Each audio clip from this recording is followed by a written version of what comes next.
At 80%, this had the same marked range that the 100% Ford F-150 Lightning had, which was 320 miles of range. So that is quite impressive. The road trip usable range that you get from this larger battery in the Silverado EV is exactly what you get total on the F-150 Lightning. Hey gearheads, and welcome to Garage Talk. I'm Corey, and this is the new top dog in the full-size electric pickup truck battle, at least as far as range and affordability. This is a 2025 Chevy Silverado EV LT extended range, and in this video I will go through all of the details, the specs, and take you on a complete tour. While we are up here, I do want to say a huge thanks to Chevrolet for bringing me this pickup truck to live with for a full week. Not only will you get this deep dive tour and technical video, but we will have a full family review showing you exactly what this has been like living with for our family of 3 here in East Texas. But as I normally do, let's start under the hood, which in this particular model means talking under hood storage with the electronic or e-trunk up front here. Much like the main rival from Ford in the F-150 Lightning, yeah, you get storage underneath the hood because this is an electric truck. No need for a big gas motor. Unlike the Ford F-150 Lightning, this was a ground-up EV design, whereas the Lightning basically ripped out all the internal combustion bits out of their gas-powered vehicle and made an EV out of it. Chevy intentionally designed this as is. I don't feel like it's as big and as spacious as what is in the Ford. In fact, I climbed in and underneath the hood of the Ford. They are very proud of the Ford being able to fit 2 golf bags, but suffice it to say, you still get a lot of good storage underneath here. You get some D-rings for tie downs. Not quite as unique an E-trunk or front trunk or frunk, depending on how you want to call it. But while we're up here talking about it, let's talk about what actually motivates this one, because it does ride on GM's Ultium platform. It does employ a 170 kilowatt hour battery underneath the vehicle and dual electric motors. This is the extended range version. You can get a max range version. The horsepower and torque on our particular tester, 645 horsepower, 765 pound-feet of torque. From those dual motors, we do get all-wheel drive, and we have a 4-wheel independent suspension setup in this one. We do have multiple different drive modes that do change up the character of how this performs, but we'll talk about that when we're actually driving it. Now that we've got the e-trunk closed, we can talk about styling. While, yes, this doesn't share anything with the actual Silverado other than the name and maybe the bow ties, you do get a distinctly truck, but kind of car-like look here. I've had jokes made to me anecdotally all week. My neighbor across the street said, "Hey, is this an Avalanche?" Which you'll see in the profile in a little bit. To which I was dropping Tucker off at school this morning, and the conversation was like, it's kind of like a car. It's kind of like a truck. Well, yes, to all the above. It is kind of a unibody, less body on frame. Again, kind of differentiating itself from the F-150 Lightning, but it does still have very truck-like styling. It is big, it is bold. We've got this Chevy crossbar with the bow tie right here. This particular one has the illuminated crossbar and illuminated bow tie. We don't get a fake grille here, we just get body color, which I think works very nice, but also kind of leads into that car-like design. We do get an operational grille down here, because there are things like battery cooling and like the AC system that still need some fresh air brought in.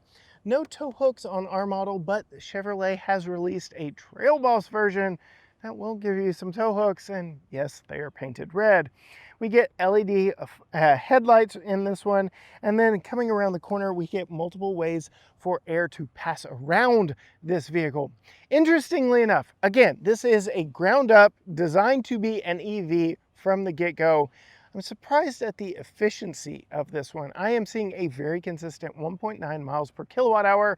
We consistently saw 2.5-ish in our normal around town driving in the F-150 Lightning. Again, a vehicle that was designed first and foremost as a gas vehicle with all that gas component ripped out.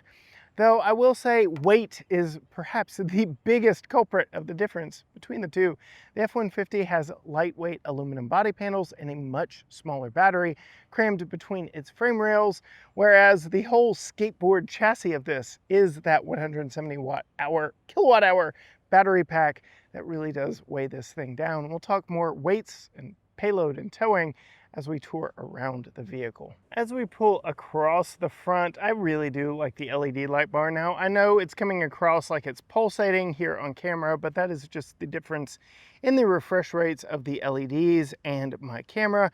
It really is a solid state light bar all the way across the front, much like the solid state lights you're seeing around the bow tie itself, and no sequential turn signals here in hazard mode on those turn signals up top.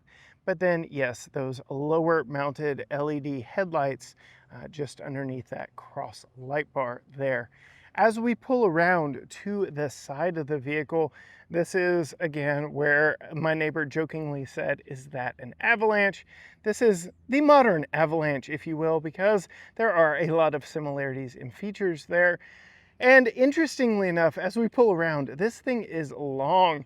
It is not quite as long as a Chevy Silverado 2500 HD, but it's about 17 inches shorter in overall wheelbase and somewhere in that range for overall length.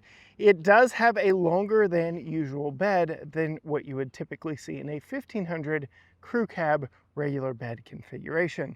Also larger than what you would typically see, 22-inch wheels. These are the optional 22-inch wheels, aerodynamically designed for better efficiency that we have on our LT model. They are wrapped in Bridgestone Alenza tires. We've seen these being used across General Motors lineup, especially with these bigger vehicles like this one. So no surprise there. We'll talk a little bit more about road noise later when we're actually driving it. But you can see we do get some liners up here in the wheel wells. As we pull out and take a look at the entire width and length of this thing, it is a long vehicle. Like I said, shorter than a 2500, longer than a 1500.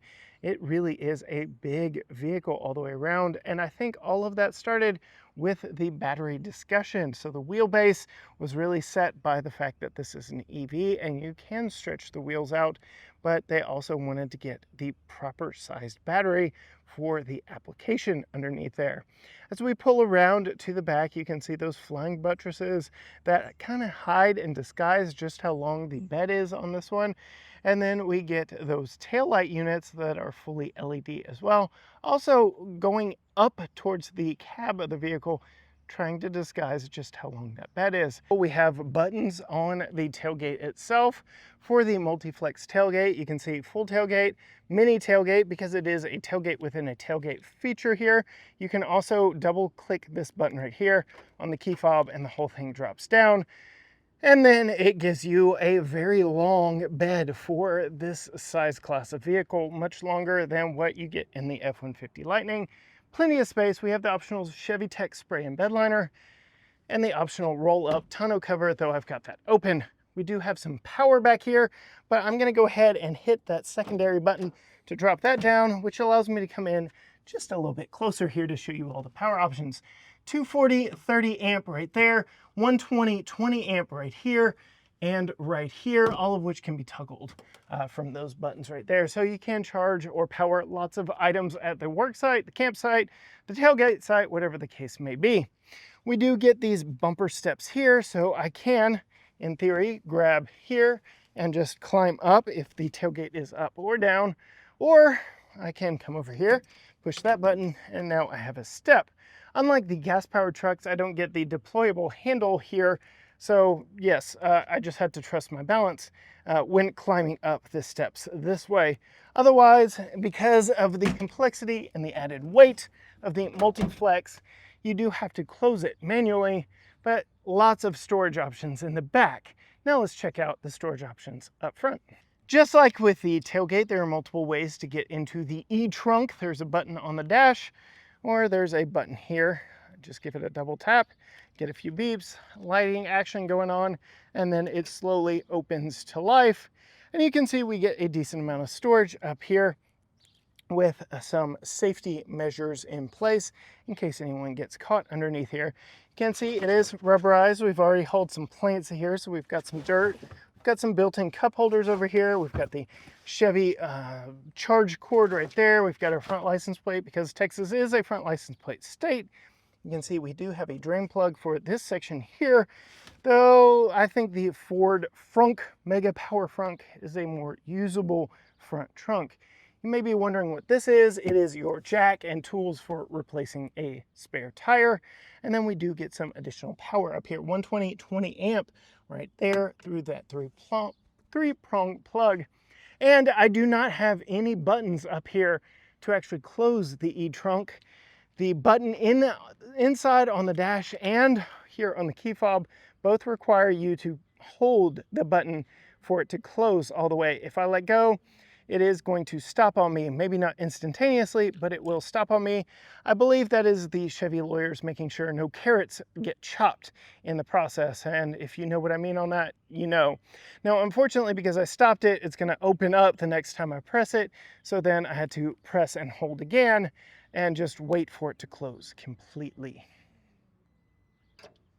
Before we climb in this one, I did want to show you the key. It is your typical Chevy proximity key, but with a lot of buttons. We have lock, unlock, we have remote start, we have our trunk or tailgate release, and our front or front trunk release buttons right there, both of which require a double tap.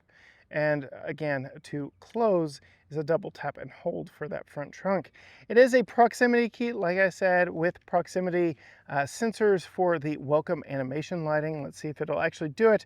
Yes, as we walk up to it again, it's flickering here on camera, but not in real life. That again is a difference in the refresh rate of the lights and the camera I am currently using.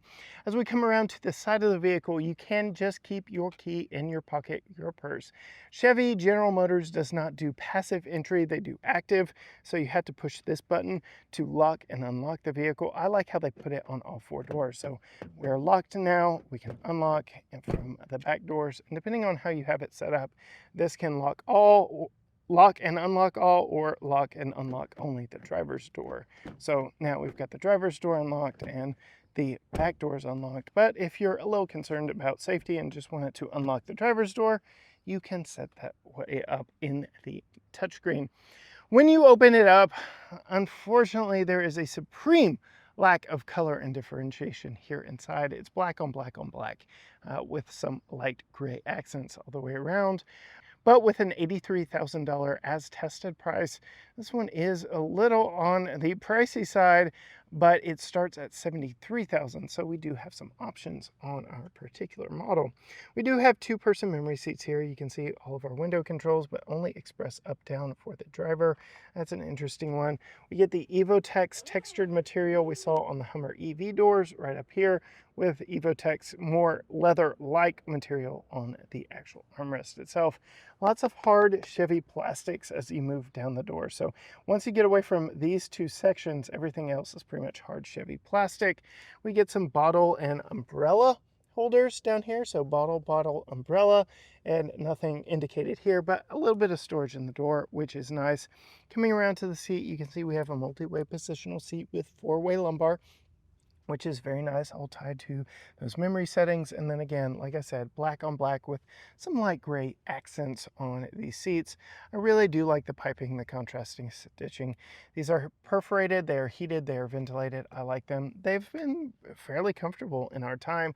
I know General Motors seats, especially truck seats, have got a lot of complaints about how firm the seat bottom is, but I haven't really noticed it too much here in our time with this particular one. Very unique system for starting the vehicle. I have the key in my pocket. Just get in and close the door and the vehicle turns itself on. I could also turn it on by pressing the brake with the key in the vehicle. So if I didn't want to close the door just yet, that is another way I could have turned it on. And then to turn it off, well, I just get out of the vehicle. Last time I tried to do this in the Blazer EV, it did not work for me. And yes, it's not going to work for me here on camera, but that is typically how you would turn it off. If it doesn't work for whatever reason, you can actually turn the vehicle off with these shortcut buttons right here. You can even delay that off feature by pressing that button right there, and it will allow you to get in and out of it without it shutting off. So if that is an annoyance for you, you can defeat that, or you can just turn the whole vehicle off like that. And then I can just push my foot on the brake and turn it back on. So there are multiple ways to interface with this, but that is perhaps the easiest way to explain it all. You sit in it, it turns on, you get out, it's supposed to turn off. And every time that I am not filming, that works. But anytime that I am filming, for whatever reason, we have a slight hiccup, but Chevy has thought of that with our shortcut buttons right over here. Not only do I have this 11-inch screen here, the 17.7-inch freeform display here, I have a screen up here for my rearview camera, mirror, and I do have a very massive head-up display right up here that gives me a lot of pertinent information, including turn-by-turn, and how my hands-free Super Cruise is working. So yes, we do have Super Cruise in this one. I won't be testing it in this video, but I did make Holly test it in our family video. So you will want to hit subscribe so that you can see that, or go watch our Blazer EVSS video where I also test out Super Cruise. I'm just impressed with how many roads they keep adding to Super Cruise, and the roads that they now allow hands-free lane change on. So Highway 69 leading out of Tyler to the interstate used to just be Super Cruise hands-free driving. Now it does hands-free lane change as well. So that is a nice improvement over time. As we work our way across the dash here, we get some buttons over here. We have our lane centering, our electronic parking brake, our tailgate, and our front trunk release, as well as our brightness controls for our gauge cluster and our large screen over here.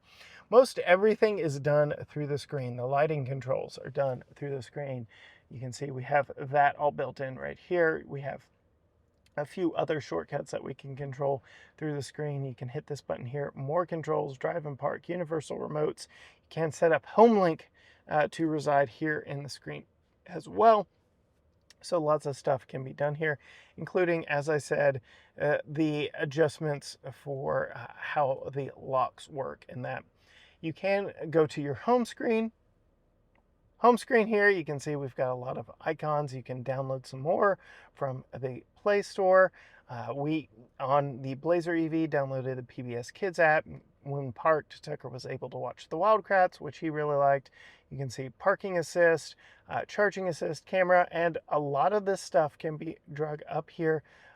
You can hold and drag anywhere you want down here, but it can also be brought up here as a shortcut. You can see we already have our 360 cameras. I think Chevy does a great job with cameras, giving you views everywhere. You can even see the sides of the vehicle, which is very good. And then our charging menu, you can precondition it, you can get it ready, you can change the temperature to which preconditioning warms it up. Lots of different things here. You can set schedules, things like that. Quick access to all of our toggles here. Our phone controls, I currently have my phone disconnected. We'll talk about CarPlay when I actually am filming on my GoPros a little bit later, but further settings can be brought in there. And then, yes, no CarPlay, so they really want you to use the built-in stuff. We've got Waze, and then we've got the you-know-who assistant right here. We've also got her built in. I don't want to trigger any of those, but you've got those right there. As far as maps go, you've got this one built in, Google built in, so you've got that there. And you can see when you put in a destination, it'll tell you your expected battery percentage when you get there, which is one of the big reasons CarPlay is not supported in this. But again, we will dive into that a little bit later. Dual zone climate control with heated and ventilated seats, all that is done right here. I like how just a simple press of the button right here adjusts that. This is tied into the automatic mode, so I like when it is 85 degrees and super humid outside and I have my climate set to 70, my ventilated seat came on. I really do appreciate that a lot. Also, like, unlike on GMC vehicles with this same kind of functionality, you just tap on either one of these to adjust the levels. You don't have to go to a separate place on the screen. So showing you that Chevy and GMC software engineers are not doing just copy and paste of the same things. So I like that. The vents do a good job of pumping out air. We also have some physical redundant controls down here. So if you don't want to do touchscreens or just want to more quickly turn the dial, you can do that from down here. Down further, we've got a rubberized mat here for the Qi wireless charger with a few bumpers to hold it in place, 2 USB-C ports for charging your devices or communicating with the screen. Lots of gloss black down here, 2 cup holders, a big storage cubby if you need it, and then a fairly good size center console as well. There's another USB-C in there. But that is not the end of the story here. We do have some storage on both sides. This inset cubby here on the center console, we get more of that textured Evotex going up the side. But if you need even more storage, there is a handle right here, and this slides back. It is so well hidden that they forgot to clean it out before they delivered this vehicle to me. So that is from whoever drove this Silverado before me. You can see we have some NASCAR passes, some open peanuts, a receipt for food. But yes, I will definitely make sure they know that there is trash in here to clean it out for the next person. While I've got that slid back, I can show you this little Easter egg here. We've got the original Chevy truck, over 100 years old at this point, and the modern Chevy truck in the silhouette of the Silverado EV. So just showing you the change over time of those. Very easy to see when that is brought back. Because that center section slides back, there's no handle or latch here on this because it all slides up underneath it. So it stays wherever you put it. I like it a lot. It's padded. It's very nicely bolstered for leaning on and a comfortable long drive. Moving over further, we do have some additional storage here in the front secondary glove box location. So many trucks do a secondary glove box that is covered. Here it's opened and exposed. I've got no complaints there because we do have a nicely sized damped glove box down here. So lots of good storage options. As we look up, no sunroof or glass roof or anything here in this one. We just get your traditional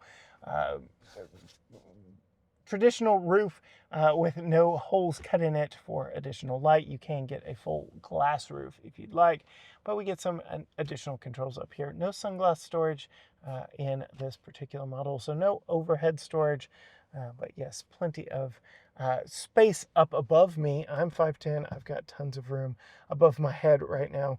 This is a very spacious vehicle, as you will see when we climb into the back seat and I show you around back there. As we come up to the back doors, again, the same buttons to lock and unlock on them, and the same design and storage back here, but a little less material usage. So we don't get that Evotex upper section. We get more of that hard Chevy plastic, but we still get the Evotex down here. We still get a little splash of a different texture around the speaker grill, and a little bit of storage here in the door pull window switch there.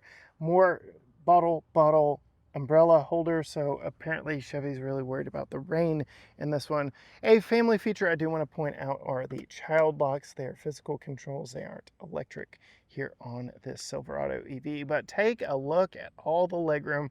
This is sitting behind myself at 5'10". That's exactly where I would normally sit. Sitting behind Holly at 5 foot, you've got limo amounts of legroom back here in the back row.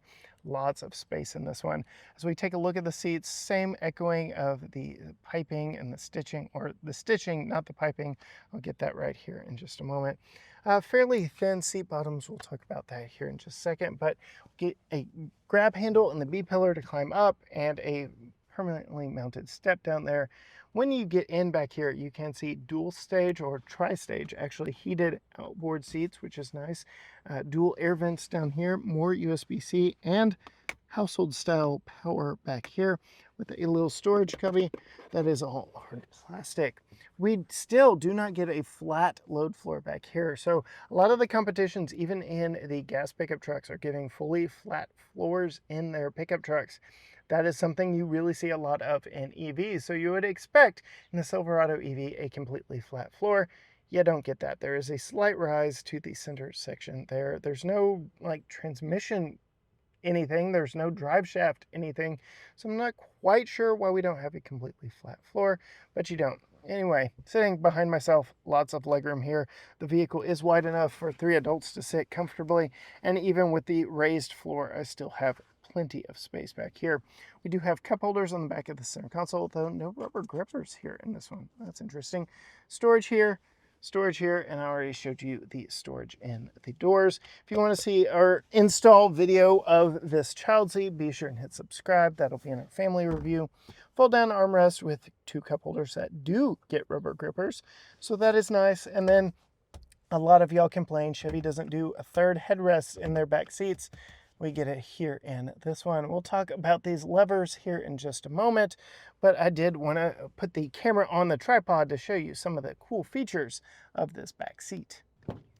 We joked earlier about the avalanche influence, and that comes in here with the back seat. There's a lot to talk about here, which is why I put you on the tripod on the other side of the vehicle. I've already folded all the headrests down, which is going to come in handy here in just a moment, because with the pull of this strap here and this strap here, you can see our seats fold forward. And you might be thinking, well, that's strange. Why don't they lift up like on a normal Chevy Silverado pickup truck?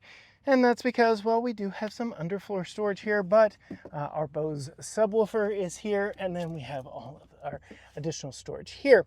I am gonna climb across on this plastic and pull this lever here, because that actually folds the seat back down. This would be easier if I were not trying to film it and show you all of it from one camera angle, but there you go. That folds down. I have another latch over here for the 60-40 split seat back. Now we have the nice hard plastic backing to these seat backs. Unfortunately, this is where Chevy has decided to put the top tether instead of down on the side of the vehicle or across the bulkhead like they do on their traditional Silverado. Their traditional Silverado is my favorite. This is my least favorite method. Again, go watch our family video to see exactly why. But what I am about to show you is exactly why they can't do what they do in the other Silverados. Because in addition to the 60-40 split seat back, we do have these buttons here for a 60-40 split opening midgate. So you can open a little or a lot of the midgate, which now gets us into that bed and allows us nearly 11 feet with the tailgate down from here to the bed itself, the back of the bed itself, for lots of space, lots of storage items. At the auto shows, Chevy actually puts a couch in the back. And you may be thinking, well, all this is in the way. How are you going to put a couch back there? And well, we will push both of these sections up. There are some fun Easter eggs back here that I guess you're going to have to see the vehicle for yourself to actually see. But put that up in one piece, and then we come up here to these latches. Simply pull those 2 latches, the window folds to you, you push up on that. We have some rubber grab handles, and we can lift and drop that now back into place. Where it locks into place here, we have some additional locks on the side here. Make sure it's actually in here centered well, which has always been my problem trying to do this demonstratively on camera. And now I can push either button because the vehicle knows, hey, the glass is back here. We're going to fold the whole thing down. And now the big bulkhead also comes down. So in this middle panel back here is where all the latches reside for the 60-40 split, but now we've got the whole thing open. And if we didn't have the roll-up tonneau back here, it would just be a wide open expanse to the back of the vehicle. Just like the Avalanche, yes, you can use this as many different configurable ways as you can imagine. It's basically like the Avalanche was, a Suburban with the back window cut off. So think of it more as an SUV in this configuration with that Chevy Tech spray and bed liner, which is a really nice option. Putting it all back is still a very easy proposition as well. So you just push that back into place. Chevy does give you a couple of places to put the seat belts in here. You make sure that is firmly latched into place because I kind of pushed it up slow. Got to manhandle it a little bit. And then we lift all of our latches, get our window, drop our window back into the back window spot. And yes, this still is not quite latched all the way, I don't believe. So we're going to give this another attempt. We'll fold it, and there we go. manhandle it. Like I said, try again, option or trial 2, drop that in. Yes, that is much more the way that it should be.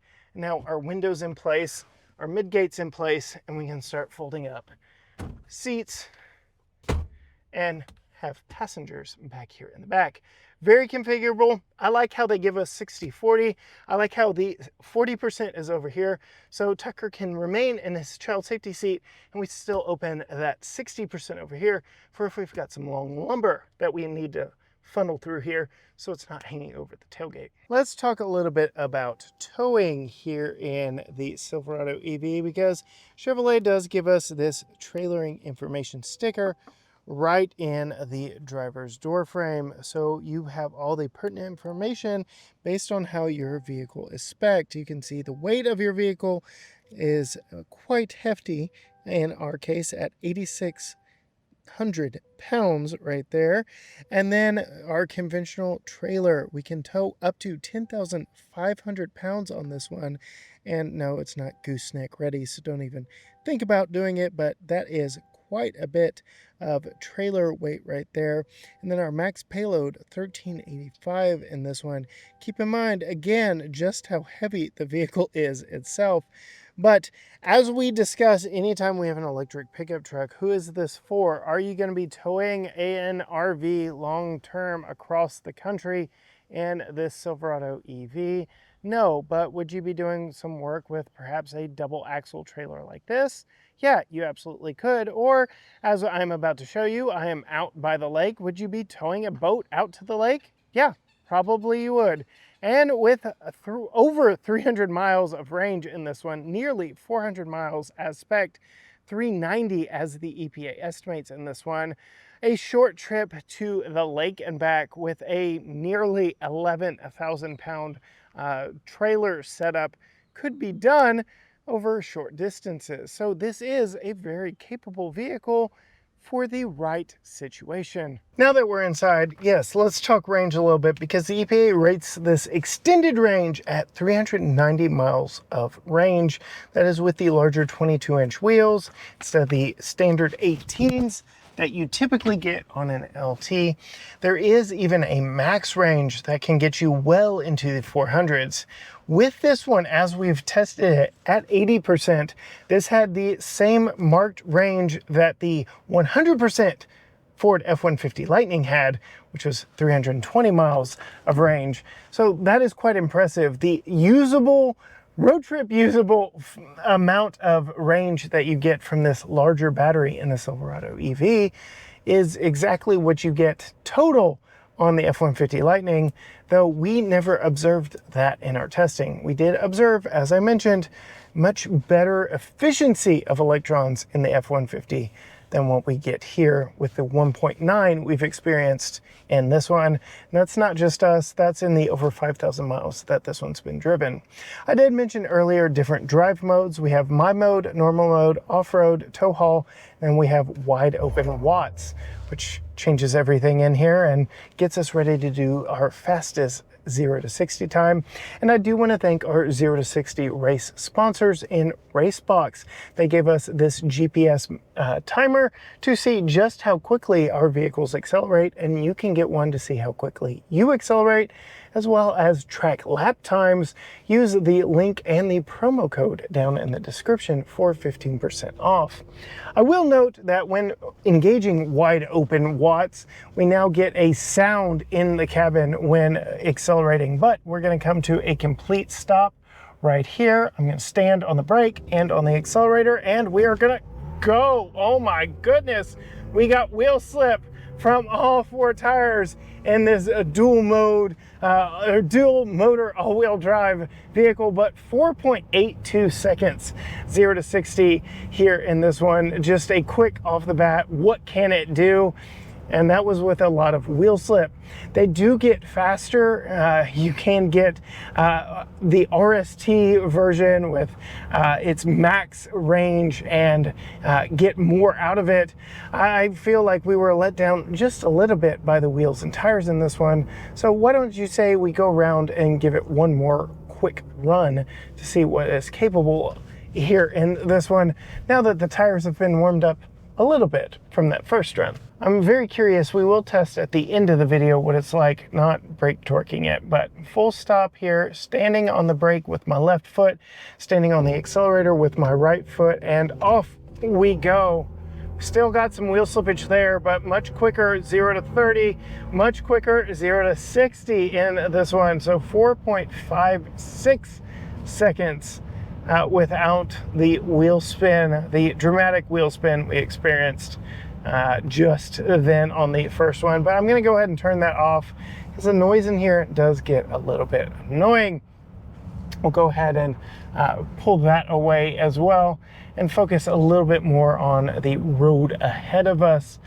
And yes, this is a very competent pickup truck. It is a very competent vehicle. Here in East Texas, full-size pickup trucks are the family vehicle of choice of many families. And if you can't afford the full-size, you get the mid-size. Pickup trucks are really prominent down here, and I've got it on good authority, anecdotally, I know, from a lot of my friends that come into Texas to review vehicles when they're press drives here, that man, there are a lot of trucks here. Yes, we are the pickup truck capital of the world. More trucks are sold here than anywhere else, so yes, they've got to be on the road somewhere, right? With that many being sold.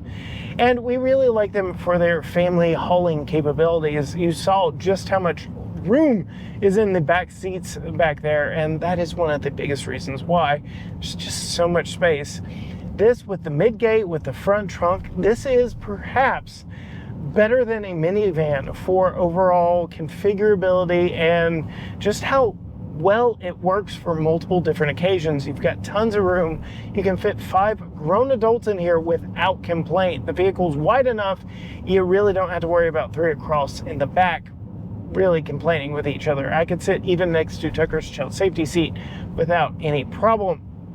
So the space in here is really good. Covered storage up there with our roll-up bed liner, our bed cover storage back there. The Midgate, you can put all kinds of stuff. Like, this really is a very configurable vehicle for many different needs.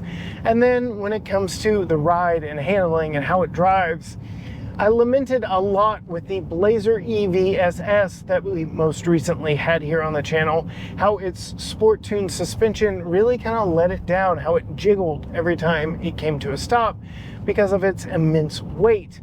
This weighs more than that, but because it's built like a truck and fit and ready to haul and tow like a truck, it doesn't get that same jiggle. You feel it, but it's nowhere near as intense as what was in that Blazer EV-SS. This is a much more composed vehicle day in, day out for stop and go traffic, whatever the case may be. The power delivery is smooth, effortless, and easy, as with all EVs. It's just ready when you want it to. In my time with it, in my testing of it, it never ran out of gas, so to speak. It never felt like it was becoming anemic at higher speeds, though I really haven't tested this one at higher speeds because, well, it's a pickup truck that does not have performance intentions. Did you see that turtle trying to cross the road quickly? This does have good brakes for as big and heavy a vehicle as it is. And yes, there's some body roll in it, but most of the weight is down low in the skateboard chassis of this one. No, this is not a body on frame pickup truck like Chevrolet would have you believe. It is more like a unibody construction vehicle, so it is a little more crossover-like in how it's built, though all of its weight is down low, and there is a lot of weight. You saw 8,605 pounds on the curb weight of this particular model we are testing today. But for the most part, it drives around well. Ours does not have the adjustable height suspension. This is also missing the 4-wheel steer of the RST First Edition we've already tested here on the channel. And I would say with the longer wheelbase of this one, it would be really nice to have the 4-wheel steering on this model. It's not quite as long as a 2500 HD pickup truck from Chevrolet, but it's pretty close. It's the difference basically in going from a Gladiator to a Wrangler in overall length and overall wheelbase difference. And it is noticeable. This is a very long vehicle, and it has a lot of presence on the road and in parking spaces. So yes, if you're not used to driving something this big, you may have to do a multi-point turn to get it in a parking spot, but otherwise I feel like with its instantaneous power, with its lighter steering, not heavy steering in this one, it all works well together. I have no major complaints. In fact, my only real complaint on this entire vehicle is the lack of CarPlay. I lamented on it enough on the Blazer EV SS, but Chevrolet, General Motors has gone away from giving us CarPlay in their EV vehicles because they really want you to use their built-in systems, maps, and every integration in the screen itself so that they can collect your data and, in theory, make it a better user experience for you, the driver of their EV vehicles. But I don't think it translates. I am a heavy Apple user. I am deeply involved in the ecosystem, so much so that I couldn't get out if I tried. And I really do like CarPlay. It just works so seamlessly in almost every vehicle we've ever tested. And I really, really wish that they gave us CarPlay here in this one. It is possible. It is just a choice of the company to turn that off in their EVs. The only EVs that do offer CarPlay are the Hummer EV and I believe the Cadillac Lyriq. I have had some issues using the built-in services even here in the vehicle itself. So, like I said, I would just prefer native CarPlay support in this vehicle. I do believe Chevy has even overridden some jailbreak options that were available previously, but as I record this, I just watched Apple's WWDC conference and they were showing off CarPlay Ultra, which controls all the screens. Something I would really like to see. It's something Chevy says they will give us, but probably not in their EVs. One last lament I will give to this, other than the CarPlay, which could be fixed with an over-the-air update. I firmly believe as soon as the company gets their own heads out of their own rears, is one-pedal driving. Having driven vehicles with better implementation of one-pedal driving, Chevy, General Motors lacks behind in that aspect. Pretty much the only way that you can control it is there is a little half paddle behind the steering wheel right here. You can see as I'm turning that when you pull it, kind of gives you an emergency brake, so to speak, one pedal brake. That allows you to actuate it at will, but then you can also go through the screens. There's actually a shortcut on the screen in front of me that shows a foot pushing down on a pedal with a circle around it, regenerative braking, so to speak. When you hit it, it turns it into normal mode, and that automatically just makes it sluggish. And the fact that it's a button, an electronic button behind the steering wheel where I can't even really see all of it from my normal sitting position, that's a little bit of a pain. Also, it's a little bit aggressive. There's just no adjustment to it. Hyundais allow 4 different levels of adjustment through 2 paddles on the back of the steering wheel. I really think Hyundai has got it figured out best of all than this button right here. You can also, when you trigger it, it gives you a set level button here. You do off, normal, or high. So you saw what it looked like when I stopped by taking my foot off the accelerator earlier. Here is in high. So yes, very aggressive in high. I typically use one pedal driving in EVs. I really like it as a feature. I really like it in Hyundai, Kia, Genesis EVs with their adjustable paddles on the back of the steering wheel. I don't like it in General Motors EVs. I think it is a big shortcoming of what they offer, and I really wish that they would at least give you more adjustability through what they've got built into the screen here, though I know they can't do it through paddles on the steering wheel because, well, the paddles just don't exist. All right, now that we are at the end of the twisty bit of road here, we will do another 0 to 60 run or two in this one. We are going uphill slightly. I'm not going to brake torque it this time. I'm just going to move from the brake to the accelerator, see if we can't beat our 456. I'm also not in watts to freedom, which I do believe, or wide open watts, which I do believe will lower our total output, but we'll give it a quick run. Ready, set, here we go. It still throws you back. It is still insanely quick for a pickup truck, but yes, it's going to be slower. 5.5 seconds, 0 to 60, doing it that way. No brake torque, no wide open watts, which is where we do get the max power. Go ahead and do it in wide open watts one more time as we go the opposite direction here in this one. Here is a situation where four-wheel steering would have been nice, but keep in mind we are going downhill slightly in this one. I'm not going to brake torque it. I'm going to come to a complete stop. I'm just going to move from the brake to the accelerator.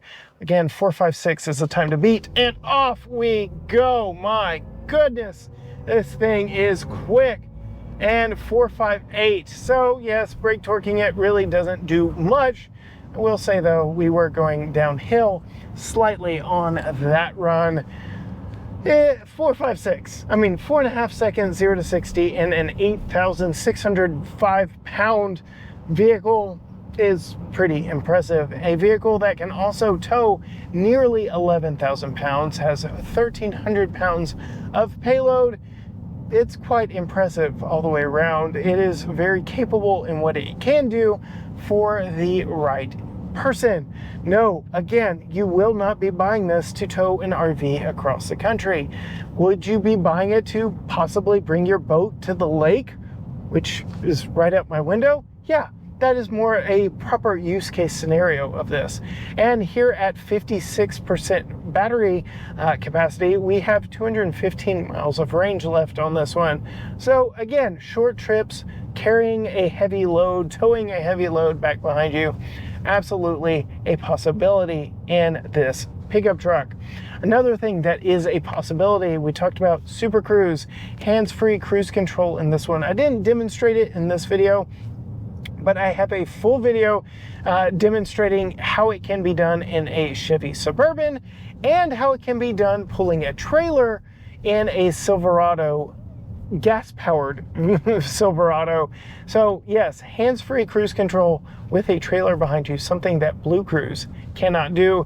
The only thing you really give up when hooking up a trailer is the automatic lane change. You don't get automatic lane change with a trailer on Super Cruise, but I would say that is a willing omission as a operator of a vehicle. I would much rather do the lane changes myself, knowing the distance of the trailer and everything behind me. But yes, as we pull up to the lake here, we have actually got a Silverado HD there in front of us, where we can see just how big of a size difference there are between these two vehicles.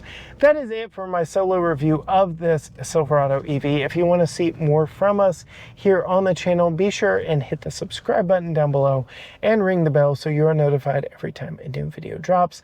Find us on all social media outlets: Facebook, Instagram, X, TikTok, Threads, YouTube, you name it. Everything is at GT Garage Talk, or you can go to gtgaragetalk.com. But as for me, behind the wheel of the 2025 Chevy Silverado EV LT extended range. Until next time, gearheads.